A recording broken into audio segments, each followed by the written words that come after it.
What is going on today, everybody? It's Buddy here, and in this video we're going to be going over the Joying Audio 10.5 inch for your BMW E90, E91, E92, and E93. Now this specific model is not going to be for the iDrive, but they do have different options for all make and model vehicles. They have stuff for Hondas, Toyotas, they have stuff for pretty much everything. So we're going to be going over the installation step by step, and Joying has done a really good job of making this installation super easy, and we're also going to be going over the features of this model as well. So without further ado, let's jump right into the video. So the first thing we're going to do is remove our AC control module. We're going to take a pry tool and we're going to pry right in the middle. You kind of have to feel around in there to get to the notch. And if you don't have a plastic pry tool, you can just use a butter knife. Just be careful not to scratch up your leather. And after we got the AC control module removed, we're going to have two Phillips head screws that are going to be holding in our head unit. Now obviously I do have an aftermarket head unit installed, but it's going to be the exact same way for a stock head unit. Now once we got our AC control module and our head unit removed, we're going to have four T15 bolts that are going to be holding this bracket in place. Now this bracket does hold the AC control module and the head unit in place, so this thing needs to come completely out to fit our screen. And after we remove the four T15 screws, we're going to have two 8mm bolts that are going to be holding this in place as well. And then we're going to be able to pull this bracket completely out of our way. And with our AC control module freed up, we're going to be able to pop these tabs here to pop the trim off of the AC control module. And then on the back, you're going to have a little wiring harness that you're going to be able to pop off, and that just connects to those buttons down below. And while everything is open, I'm going to take my GPS signal wiring, I'm going to take my backup camera wiring, and I'm also going to take my CarPlay wiring, and I'm going to run it down here to the floorboard of the passenger seat. Now after we got all our wires ran, we're going to go ahead and we're going to hook up our CAN bus decoder for our steering wheel controls. We're going to hook up our antenna, and we're going to hook up our main wiring harness to the back of the head unit that holds the screen in place. Now Joying does supply this metal bracket here that's going to fit into the factory holes. This new metal bracket is going to secure your AC control module to the lower portion of this opening here. Now on each side of this metal bracket we just installed, it's going to have three pre-drilled holes that we're going to secure a bracket into to mount our AC control module. Now before we fit our AC control module into our bracket we just installed, we're going to go ahead and we're going to shave off these little notches here on the side. You can use a Dremel or you can use a bench grinder. I find that the bench grinder is a lot better, but these little notches are going to get in the way since we're putting the AC control module lower into the console. So we're going to need to shave both of these down all the way and then go ahead and install it. And before we hook up our AC control module, we're going to go ahead and we're going to stick our head unit in place. And our head unit actually does come with the trim already pre-installed and everything's ready to go. And in case you're wondering, Joying did set everything up perfectly and they put the factory holes perfectly in place here with the trim. So it all screws in, you don't have to pre-drill any holes. It's all there for you. And hooking up the AC control module is simple as just pushing it in and it pops into the tabs we already installed. And last but not least, we're going to install our ribbon cable, and we're just going to pop the screen in by just giving it a nice firm push into the head unit. Installation is done, so let's go over a couple of quick features here of this head unit. Now the very first thing I want to mention is that this thing is not clunky, it's super reactive, it doesn't feel like an aftermarket head unit, it actually feels like a phone or a tablet. It's super crisp and it doesn't give you that gross feeling when you're rubbing on the screen and everything's lagging. It's set up just like a phone where you pull down the screen here, you can do eye comfort mode, has a blue light filter, you can toggle your data. Obviously I don't have data. This is just to clean the memory, any cache data.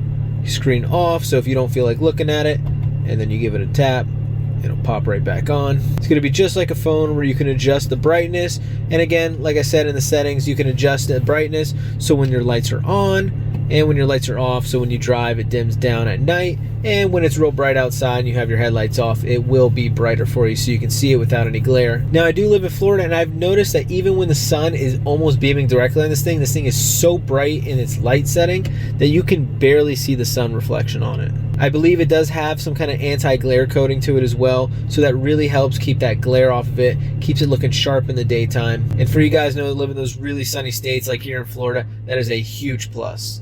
Now I do want to mention this screen is super high quality, it's very crisp. The camera I'm recording it on dials down the quality a little bit, but I assure you this thing is super crisp.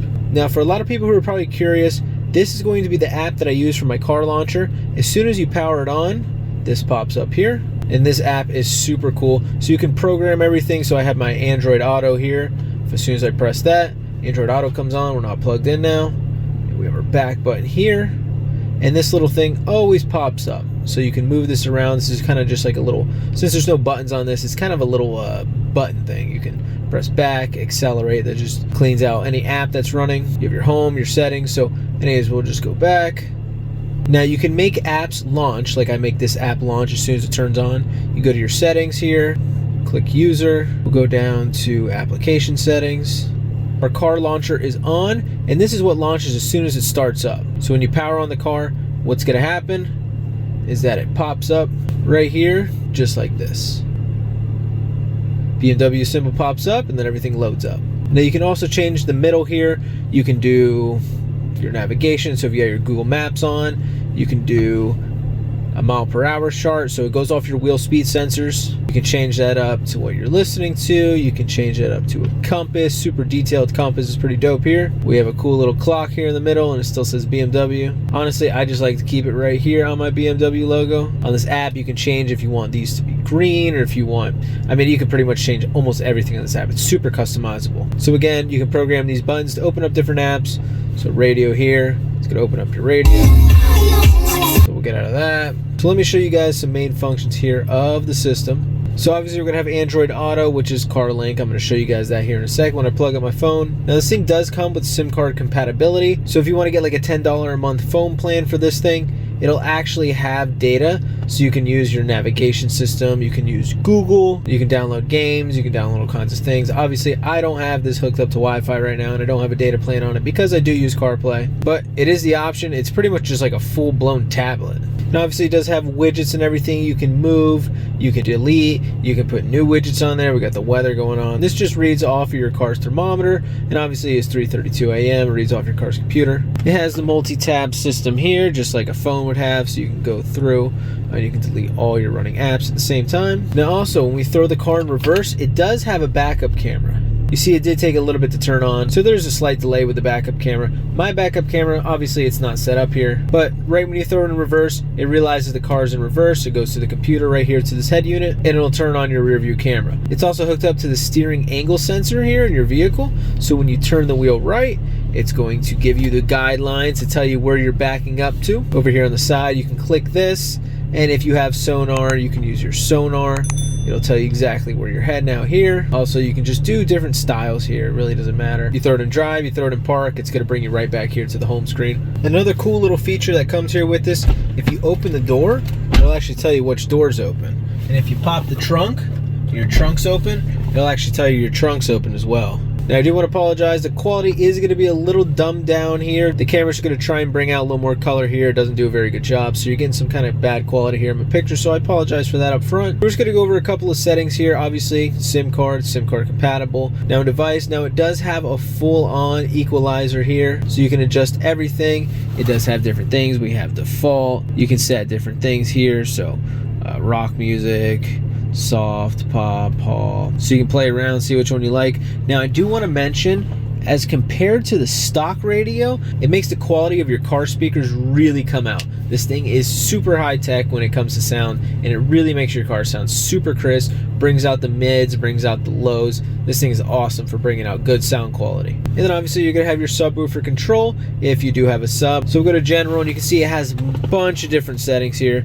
So brake wire for video and motion, that's if you have the backup camera set up. Sound reduction when reversing, you can set that. You can set your backlight control, you can make it brighter or darker. Obviously when you turn off the lights, it adjusts, and you can see it just got brighter there, so dim that down so we can see better. Your lanting, your steering wheel settings. So this is kind of cool here. It does come with a CAN bus decoder, so it will hook up right to your steering wheel controls. You can control everything. Since there is no buttons, this is super convenient.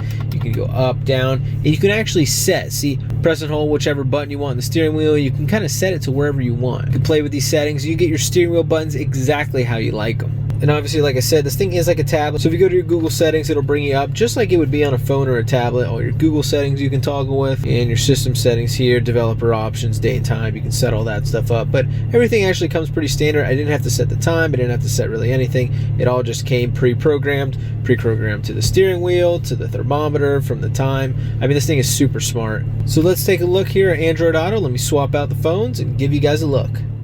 So we got our phone plugged in here to our head unit, and we're going to hit CarLink. It's connecting here. Now, a big problem I hear with people with CarPlay and Android Auto is they don't like how smooth it is. So on this model here, it is super smooth. You can see it's real crisp. It's almost just like a phone. It's very reactive. It's not going to give you that real clunky, laggy feel. Now it's got a real simple setup here. You can see we have YouTube Music. It's going to give you your music. It's going to give you your map app. Obviously, you can customize that. You press this button here.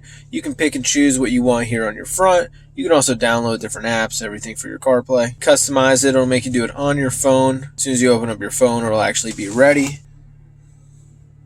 So right here on your phone, you can customize exactly how you want your menu in your CarPlay or your Android Auto to look. So I mean, this thing is pretty high tech. I would arguably say that this thing is more high tech than most 2021 stock head units that come here with the screen. So be sure to check out joyingaudio.com. I'll leave a link in the description. They are not paying me any money for this. I just really like their products. I had it in my other car as well. And I thought this would be a fun, cool little video I could do since I'm quarantining. I figured why not show you guys this really cool head unit here. So that is all, guys. Be sure to like the video, comment something for the YouTube algorithm. And if you're not subscribed, really don't know what you're waiting for. Be sure to hit that subscribe button. Thanks a lot, guys, and we'll see you on the next one.